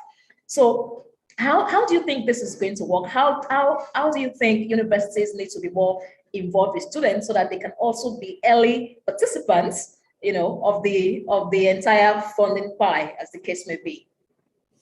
Thank you. What I think normally do is for us to let the students, bring their ideas forth and then create like a competition so that they can pitch their ideas. And then those with great ideas, we can say, okay, we can have some people that maybe emerge that we see that this idea is really, really nice. And the university is ready to fund those students that have good ideas, what they want to do. And they're like ready to mentor them. So we tell them that but the COVID, this period has really limited us, because since last year, we are not able to do what, as in the pitches that we have been, doing. So the earlier sets that did that, the university funded that project, and then at least they are making something out of it. And some of them who have graduated, they are actually doing their businesses. It's like we can just be mentors and look at them, but the university can still do more by ensuring that those businesses are successful and probably be partners to those businesses and then make those businesses grow. And then probably at the end of the day, they can also have something that those students can also give back, as in they will not be graduates, that they can give back to the university. I think that is where we are going. Yes, thank you very much. And I also think it's good that we have universities actively thinking about this. I also think that this is a wake-up call that small universities, there's actually a lot that universities can benefit. And then there's also a lot that students can benefit. Also, it's a good thing that the perspective of the academia is changing. And we have universities actually encouraging students to be quite innovative, to be entrepreneurial. It's exciting, honestly. It's really exciting. So I think that will be all for this particular session. Thank you very much, Dr. Stephen, Professor Aberojo, Dr. Patience. It's exciting what you do. And please reach out to us in terms of collaboration and synergy. Whenever you have ideas, anything, we are always actively, by we, I mean the NIS is always actively involved, and we are always interested in innovations that you have going in your tertiary institutions. Thank you very much. And with this, we bring, we're going to bring the NIS to a close shortly, but then just I will take 1 minute final word. No, not 1 minute, 20-second final word from each and every one of you, starting with Dr. Stephen. Okay. I think if I'm going to give anything out there, it's not that 20 seconds will be enough, but basically it's to say we need to rethink the whole process differently. Universities need to rethink how we run our present operations. How we run presently was good for 80 years ago, 100 years ago, not good for the knowledge economy. We need to rethink the whole process. Okay, thank you. Time up. Thank you very much. Dr. Aberojo. Professor Aberojo, please. Well, we know that the private university, they are doing it better than the government, but at the same time also, to assure you, trying even to maintain even that leadership. And definitely we are going to do more. Thank you so much. I'm glad to hear that. I'm glad to hear that. But I don't think the government universities are doing so badly. Dr. Eribe, yours? Yes, final word we say that what we want, we hope that the universities will kind of change their ways of teaching entrepreneurship, and let it be that they can create student graduates that will come out to be entrepreneurial mindset. You understand? They have an entrepreneurial mindset and not just focusing on just innovating or innovations or whatever, but they can do something that will boost and create money at the end of the day. Thank you. Yes, the money is very important. And with this, we are at the end of the session. Thank you so much for joining us. And to all the participants we have this year, thank you for sticking with us. I hope we've met your expectation. Tomorrow, the summit continues. We'll be focusing on building a vibrant startup ecosystem in Nigeria and Africa for economic development. Same time, 11 a.m. till 1 p.m. Don't be late. We'll send some information to you after now. And please stick with us, send us your feedback. Thank you very much, and enjoy your day.